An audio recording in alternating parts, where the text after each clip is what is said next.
അമ്മയുടെ കണ്ണുകൾ തളർന്നതായിരുന്നു. വീട് വിൽക്കാനായി ബോർഡ് കെട്ടി. കടങ്ങൾ തീർക്കാനാവാത്ത സ്ഥിതി. മകൻ 18 വയസ്സുള്ള അനീഷ് അമ്മയെ നോക്കി. അമ്മേ, ഞാൻ നല്ലൊരു ജോലി കണ്ടെത്തും. വീടും ജീവിതവും ഞാൻ തിരികെ പിടിക്കും. അമ്മ പതുക്കെ ചിരിച്ചു. നിനക്ക് വിശ്വാസമുണ്ടെങ്കിൽ ഞാൻ കുഴയില്ല മോനെ. നഗരത്തിലെ നിർമ്മാണ സ്ഥലങ്ങളിൽ അനീഷ് ജോലി തേടുന്നു. പുതിയ പട്ടിണി, പുതിയ നഗരം, ഒരാളെയും അറിയില്ല. ആദ്യം ചെറുജോലികൾ, കെട്ടിടപ്പണിക്ക് നീരാളം വയ്ക്കൽ, courier driver, part time hotel cleaner. ദിവസവും 14 മണിക്കൂർ ജോലി, തലയ്ക്ക് ചായക്കടയുടെ ഷെഡ് മാത്രം. പക്ഷേ രാത്രിയിലൊക്കെ അവൻ പഠിച്ചു.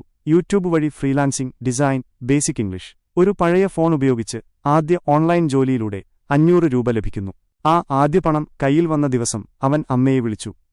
അമ്മേ, കുറച്ചു കൊഴിഞ്ഞുപോയി, എങ്കിലും ഞാൻ ഇതുമുതൽ തുടക്കം കുറിക്കുന്നു. അന്നത്തെ 500 രൂപ അയാൾക്ക് ലക്ഷങ്ങളുടെ മൂല്യമായിരുന്നു.